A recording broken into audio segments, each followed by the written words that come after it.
Hello दोस्तों, welcome to Akash tutorial. आज हम लोग एनसीईआरटी का सीरीज़ को आगे बढ़ाते हुए पहुंच चुके हैं चैप्टर 4 में, जो कि है क्लास 6 का चैप्टर 4, जिसका नाम है मानचित्र। तो मैंने आप लोगों को बताया था कि मैं क्लास 6 टू 12 का जितना भी आप लोगों का एसएसटी बुक है, या तो फिर कह सकते हैं कि क्लास 11th और 12 का आर्ट्स का जो बुक है, उन सभी को मैं आप लोगों को रीडिंग पढ़ के एक एक लाइन को बताऊंगा। और साथ ही साथ मैंने आप लोगों को ये भी बताया था कि जैसे ही हम लोगों का एक बुक ख़त्म होगी, उस बुक का जितना भी आप लोगों का शॉर्ट टाइप क्वेश्चन है, वो सारा का सारा शॉर्ट टाइप क्वेश्चन भी मैं आप लोगों को दे दूंगा पीडीएफ के रूप में, और उसको भी डिटेल में समझा दूंगा। तो चलिए आज हम लोग अपना सीरीज़ को बढ़ाते हुए आगे बढ़ते हैं। मानचित्र के बारे में देखते हैं क्या कह रहा है कि आप पिछले अध्याय में ग्लोब के महत्व के बारे में पढ़ चुके हैं। ग्लोब में अध्ययन की कुछ सीमाएं होती है। जब हम पूरी पृथ्वी का अध्ययन करना चाहते हैं, तब ग्लोब हमारे लिए काफ़ी उपयोगी साबित होता है। तो ग्लोब के बारे में इसके पहले वाला चैप्टर में मैंने आप लोगों को बताया था, और डिटेल में भी बताया था कि अक्षांश रेखा, देशांतर रेखा के बारे में, उसके बाद किस प्रकार हम लोग जगह का स्थिति का पता लगा सकते हैं। ये सारा का सारा मैंने आप लोगों को बताया था, वो भी डिटेल में बताया था। तो उसी को आगे बढ़ाते हुए हम लोग पहुंच चुके हैं नेक्स्ट चैप्टर में, और नेक्स्ट चैप्टर में देखते हैं कि उससे रिलेटेड क्या क्या है, वो सारा का सारा हम लोग डिस्कस करेंगे। लेकिन जब हम पृथ्वी के केवल एक भाग जैसे अपने देश, राज्यों, जिलों, शहरों तथा गांवों के बारे में अध्ययन करना चाहते हैं, तो ये हमारे लिए उतना उपयोगी साबित नहीं होता है। लेकिन ग्लोब में जब हम लोग किसी देश के बारे में, या किसी राज्य के, या जिला के बारे में, या शहर या गांव के बारे में हम लोग अध्ययन करते हैं, तो ग्लोब उतना हमारे लिए उपयोगी साबित नहीं होता है, क्योंकि हम लोग ग्लोब में तो विश्व स्तरीय चर्चा करते थे। और इसी के कारण आज हम लोग मानचित्र के बारे में देखेंगे। तो देखते हैं क्या क्या है मानचित्र में। हाँ, तो उसके बाद है हम लोगों का कि ऐसी स्थिति में हम मानचित्र का उपयोग करते हैं। मानचित्र पृथ्वी की सतह या इसके एक भाग का पैमाने के माध्यम से चपटी सतह पर खींची गई चित्र होती है। मानचित्र तो आप लोग देखे होंगे, जैसे भारत का देखे होंगे, या तो फिर किसी राज्य का देखे होंगे जी मानचित्र। उसमें आप लोगों को नदी दर्शाया जाता है, पहाड़ को दर्शाया जाता है, ऐसा बहुत सारा मानचित्र आप लोग देखे होंगे। तो आगे हम लोग देखेंगे मानचित्र के बारे में, मानचित्र को देखेंगे, उसके बाद खाका को देखेंगे। तो खाका क्या चीज़ है, इसके बारे में भी हम लोग अध्ययन करेंगे, सारा का सारा अध्ययन करेंगे। बस वीडियो को अंत तक आप लोग देखते रहिए। मैं जितना भी आप लोगों का टॉपिक आएगा, मैं उन सभी टॉपिक को आप लोगों को डिटेल में समझा दूंगा, ठीक है। लेकिन एक गोलाकार सतह को पूरी तरीके से चपटा करना असंभव है। मानचित्र हमारे विभिन्न ज़रूरतों के लिए आवश्यक है। कुछ मानचित्र एक छोटे क्षेत्र को एवं कुछ तथ्यों को दर्शाता है। दूसरे मानचित्र में एक बड़ी किताब की तरह तथ्य हो सकते हैं। जब बहुत से मानचित्रों को एक साथ रख दिया जाता है, तब एक एटलस बन जाता है। मतलब बहुत सारे जो मानचित्र होते हैं, उसको एक साथ जब रख दिया जाता है, तो उसको हो एटलस कह सकते हैं। मतलब एटलस वो बन जाता है। अब ये एटलस क्या चीज़ है, आप लोग को तो पता होगा कि एटलस को हम लोग इंग्लिश में, सॉरी, एटलस को हिंदी में मानचित्र ही कहते हैं। लेकिन ये क्या अलग है, या ये लिखने का क्या तात्पर्य है, इसके बारे में भी हम लोग डिटेल में देखेंगे। एटलस विभिन्न प्रकारों तथा अलग अलग पैमाने से खींची गई मापों पर आधारित होती है। मानचित्र से एक ग्लोब की अपेक्षा हमें ज़्यादा जानकारी प्राप्त होती है। मानचित्र विभिन्न प्रकार के होते हैं, जिनमें से कुछ नीचे वर्णित किया गया है। चलिए, अब जो आप लोगों को मैं बता रहा था कि मानचित्र के बारे में हम लोग डिटेल में देखेंगे कि क्या क्या होता है, कैसे होता है, तो ये देखते हैं। सबसे पहले जो मानचित्र है, इसमें है आप लोगों का भौतिक मानचित्र, ठीक है। भौतिक मानचित्र के बारे में हम लोग देखेंगे। तो भौतिक मानचित्र पृथ्वी की प्राकृतिक आकृति, जैसे पर्वतों, पठारों, मैदानों, नदियों, महासागरों इत्यादि को दर्शाने वाले मानचित्र को भौतिक या उच्चवाच मानचित्र कहा जाता है, ठीक है। कहने का अर्थ यह है कि जिसमें हम लोग जैसे कि पर्वतों, पठारों, मैदानों, नदियों, इन सब का जिसमें हम लोग अध्ययन करते हैं, वैसे मानचित्र को कहा जाता है भौतिक मानचित्र। दूसरा प्रकार का मानचित्र है जो कि राजनीतिक मानचित्र। मतलब राज्य, नगर, शहर तथा गांव और विश्व के विभिन्न देशों व राज्यों तथा उनकी सीमाओं को दर्शाने वाले मानचित्र को राजनीतिक मानचित्र कहा जाता है। यदि आप लोगों को ये पूछा जाए कि भौतिक मानचित्र और राजनीतिक मानचित्र दोनों में क्या अंतर है, तो आप लोग बोल सकते हैं कि भौतिक मानचित्र जो होता है उसमें पठार पर्वत, मतलब सीधे तरीके से हम लोग कह सकते हैं कि जिसमें हम लोगों को प्राकृतिक वस्तुओं को दर्शाना होता है, उसको कहा गया भौतिक मानचित्र। और दूसरा जो मनुष्य के द्वारा बनाया गया है या मनुष्य के द्वारा वर्गीकरण किया गया है, उसको कह सकते हैं हम लोग राजनीतिक मानचित्र। ठीक है ना। चलिए इधर शायद कुछ था एक, आओ कुछ करके सीखिए, इसमें कुछ ऐसा खास नहीं है। नेक्स्ट है आप लोगों का थीमेटिक मानचित्र। आप लोग भौतिक और राजनीतिक के बारे में तो सुने होंगे, लेकिन ये थीमेटिक हो सकता है आप लोगों के लिए नया है, तो इसीलिए कुछ मानचित्र विशेष जानकारियाँ प्रदान करते हैं, जैसे सड़क मानचित्र, मतलब सड़क मानचित्र एक साथ होगा। उसके बाद वर्षा मानचित्र, वन तथा उद्योग आदि के वितरण दर्शाने वाले मानचित्र इत्यादि। ये सब जो होता है कि सड़क को दर्शाने वाला या तो फिर वर्षा को दर्शाने वाला कि किस क्षेत्र पर ज़्यादा वर्षा होती है, किस क्षेत्र पर कितना वन है, कहाँ पर कितना ज़्यादा उद्योग है, ऐसे जो दर्शाने वाले जो मानचित्र होता है, इस प्रकार के मानचित्र को कहा जाता है थीमेटिक मानचित्र। तो तीनों प्रकार का मानचित्र जो है वो अलग अलग है। इसमें और एक दिया गया है कि इस मानचित्र में दी गई सूचना के आधार पर उनका उचित नामकरण किया जाता है।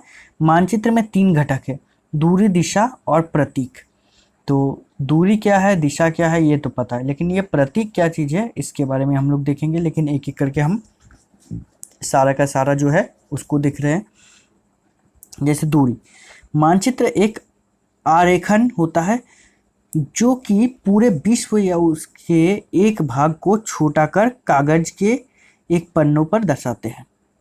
क्या कह सकते हैं कि मानचित्र छोटे पैमाने पर खींचे जाते हैं, लेकिन इसे इतनी सावधानी से छोटा किया जाता है ताकि स्थानों के बीच की दूरी वास्तविक हो।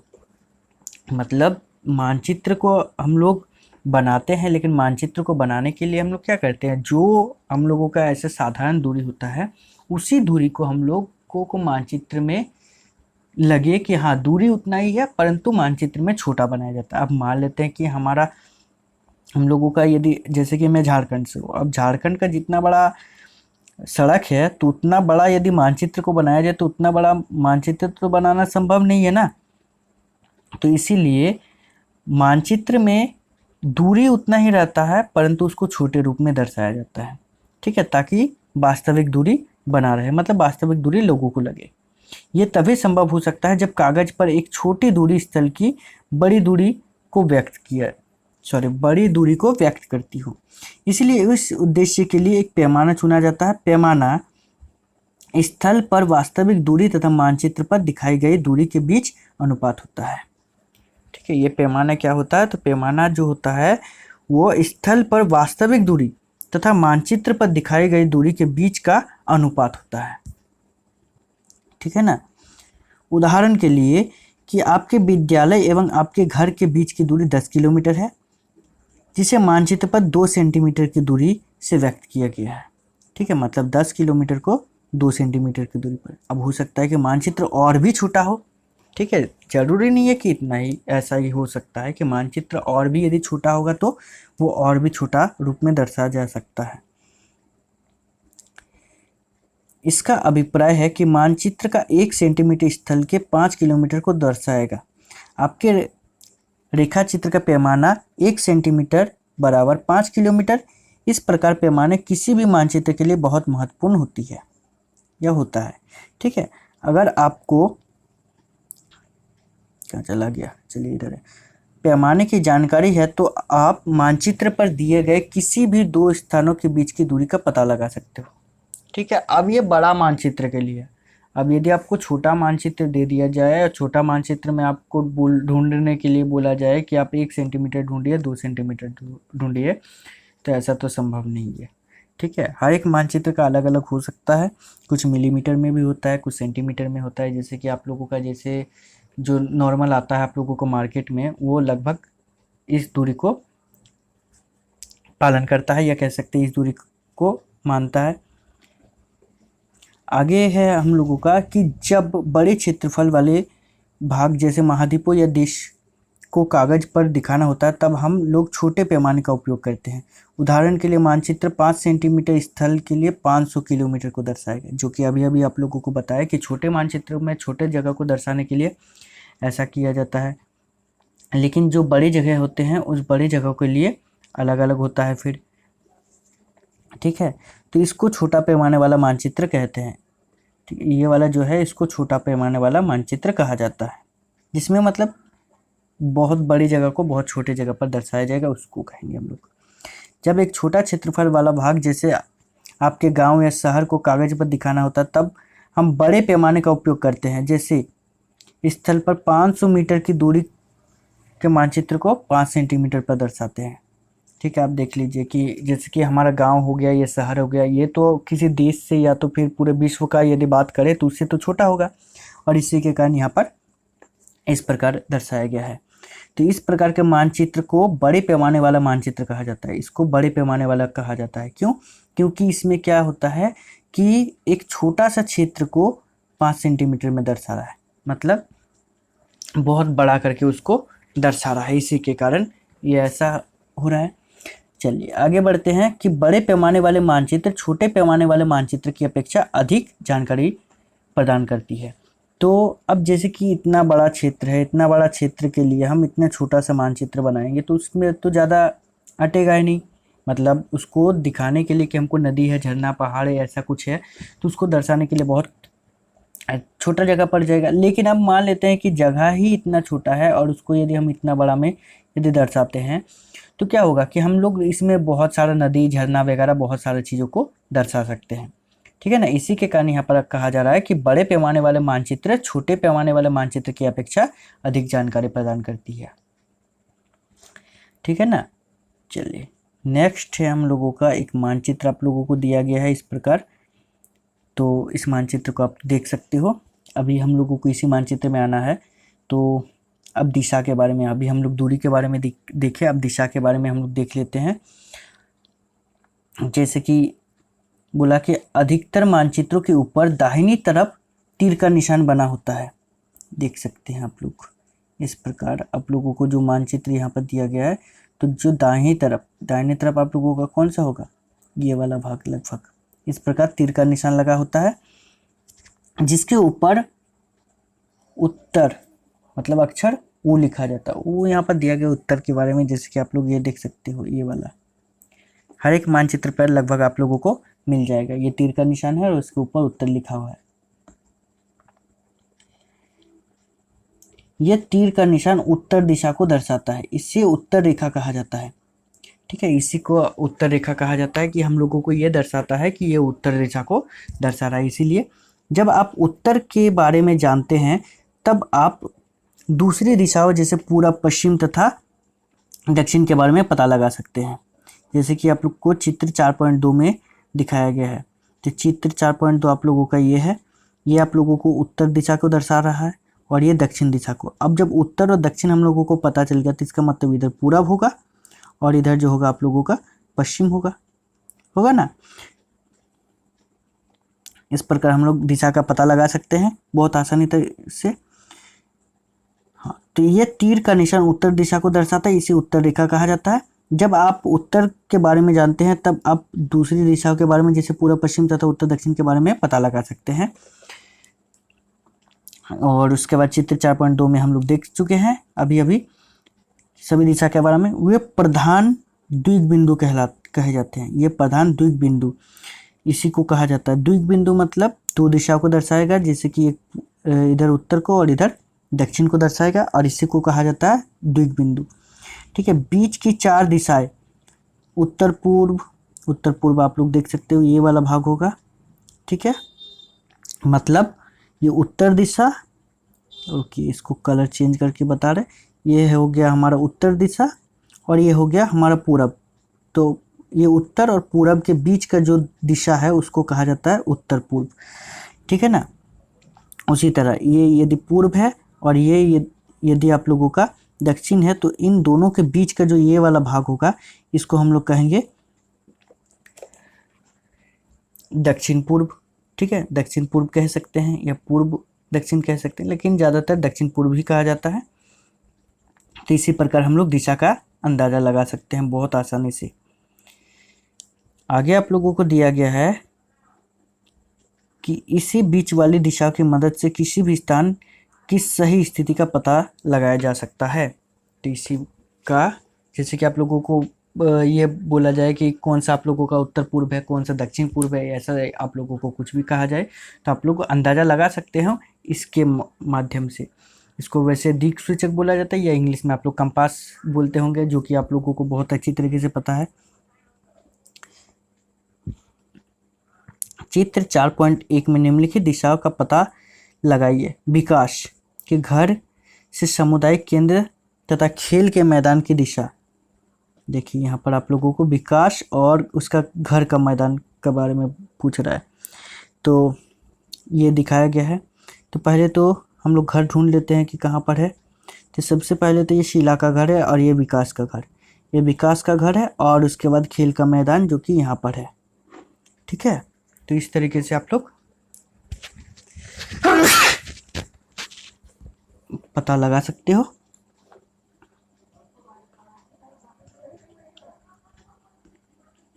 जो जो दिया गया आप लोग पता लगाइएगा। ठीक है, आप लोग पॉज कर लीजिएगा वीडियो को थोड़ा बहुत और उसके बाद ढूंढिएगा। आगे है आप लोगों का प्रतीक के बारे में। तो प्रतीक के बारे में हम थोड़ा बहुत पढ़ लेते हैं।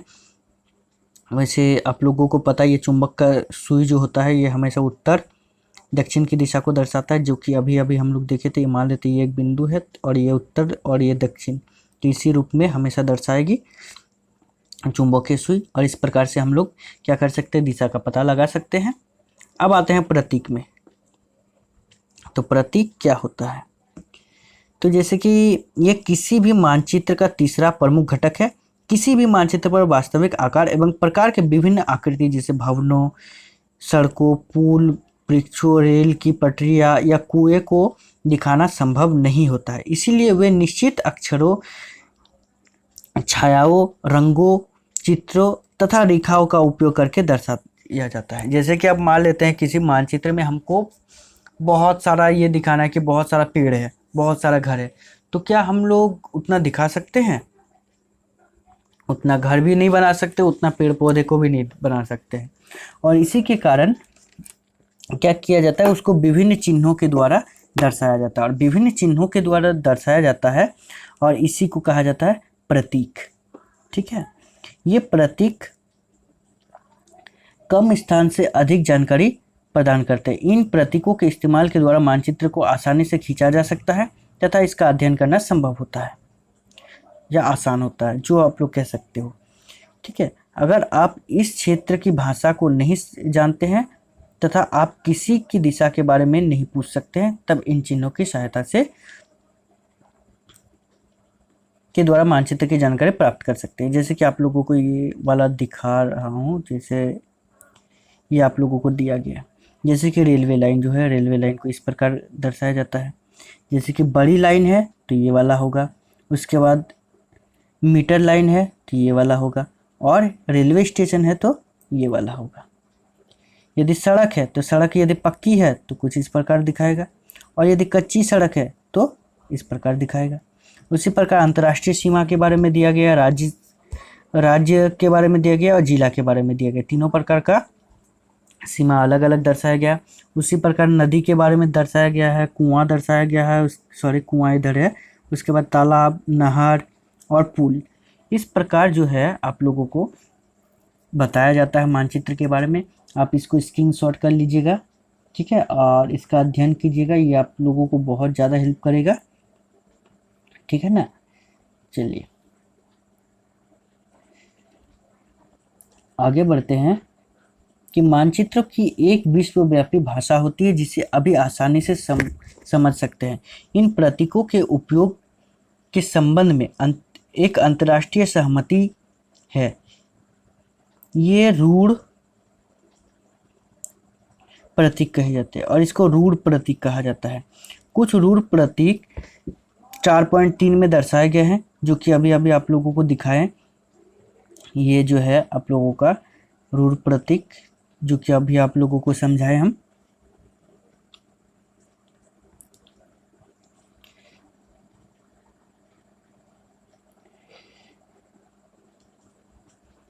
विभिन्न रंगों का उपयोग भी इसी उद्देश्य से किया जाता है। उदाहरण के लिए सामान्यतः नीले रंग का इस्तेमाल जलाशयों, भूरे रंग पर्वत, पीला रंग पठारों और गहरा रंग मैदान को दर्शाने के लिए किया जाता है। देखिए इसमें आप लोगों को और एक मानचित्र के द्वारा दर्शाने का कोशिश किया गया। आप देख सकते हो कुछ इस प्रकार, जैसे कि यदि नदी है तो हम लोग देख सकते हैं ब्लू रंग का है। अब ये पेड़ पौधा है तो ये हरा रंग का होगा। उसके बाद फिर ये आप लोग देख सकते हो कि ये आपका सड़क है। उसके बाद ये रेलवे लाइन है, ठीक है ना। तो ये सारा का सारा आप लोगों का ऐसा है। आप देख सकते हो कि आप लोगों का ये चर्च है, तो ऐसा आप लोग समझ सकते हो इसको आसानी से। चलिए अब है आप लोगों का रेखा चित्र। ये रेखा चित्र क्या होती है इसके बारे में हम लोग देख लेते हैं। रेखा चित्र एक आरेख खंड है जो पैमाने पर आधारित ना होकर याददाश्त और स्थानीय परीक्षण पर आधारित होता है। कभी कभी किसी क्षेत्र के एक कच्चे आरेखन की आवश्यकता वहां के एक स्थान को दूसरे स्थान के सापेक्ष दिखाने के लिए होती है। मान लीजिए कि आप अपने मित्र के घर जाना चाहते हैं, लेकिन आपको रास्ते की जानकारी नहीं है। आपका मित्र आपके घर के रास्ते को बताने के लिए कच्चा आरेखन बना सकता है। इस प्रकार कच्चे आरेखन को बिना पैमाने की सहायता से खींचा जाता है तथा इसे रेखाचित्र मानचित्र कहते हैं। मतलब जिसका वैसा हम लोग कह सकते हैं कि वैसा एक मानचित्र जिसको बिना आरेख किए, बिना मापे झापे, मतलब ऐसे ही बना देना ही रेखा चित्र मानचित्र कहा जाता है, ठीक है ना। अब उसके बाद आप लोगों का खाका। खाका क्या, एक छोटा क्षेत्र का बड़े पैमाने पर खींचा गया रेखा चित्र खाका कहा जाता है। कहने का मतलब यह है कि एक छोटा से क्षेत्र पर यदि पैमाना खींचा जाता है रेखा चित्र के रूप में, अभी बताया आप लोगों को कि रेखा चित्र क्या होता है, तो इसी को कहा जाता है खाका, ठीक है। एक बड़े पैमाने वाला मानचित्र से हमें बहुत सी जानकारियाँ प्राप्त होती है, लेकिन कुछ ऐसी चीज़ें होती है जिन्हें हम कभी जानना चाहते हैं। जैसे कि किसी कमरे की लंबाई एवं चौड़ाई जिसे मानचित्र नहीं दिखा सकता है, उसी समय हम लोग बड़े पैमाने वाला एक मानचित्र खींच सकते हैं जिसे खाका कहते हैं। मतलब उसको दर्शाने के लिए ऐसे हम लोग खींच सकते हैं, जैसे कि कमरे का साइज वगैरह, तो इसको खाका कहा जाता है, ठीक है। तो इस प्रकार से हम लोगों का ये चैप्टर 4 जो है, चैप्टर 4 भी कंप्लीट हो गया। मैं इसके लिए ऑब्जेक्टिव टाइप क्वेश्चन आप लोगों के सामने रखूँगा। देखते हैं कि आप लोग कितना का आंसर दे सकते हो, और यदि संभव होगा तो मैं PDF भी इस चैप्टर का आप लोगों को दे दूंगा, ठीक है। वैसे पूरा चैप्टर का नहीं दूंगा, मतलब चैप्टर का जो नोट्स होगा मान के चलिए 1 पेज का होगा। अब पूरा किताब यदि आप पढ़ते रहिएगा 5 पेज 6 पेज का, तब तो आपका एग्ज़ाम भी पार हो जाएगा और जिसका तैयारी करे वो भी ख़त्म हो जाएगी। तो इसी के कारण 1 पेज या 2 पेज में मैं इसका नोट्स बना के आप लोगों को दे दूंगा, ठीक है। 1 लाइनर क्वेश्चन मतलब नोट्स रहेगी, जो कि आप लोगों को आपका कंपटीशन एग्ज़ाम के लिए हेल्प करेगा, ठीक है। मिलते हैं नेक्स्ट वीडियो पर। Thank you.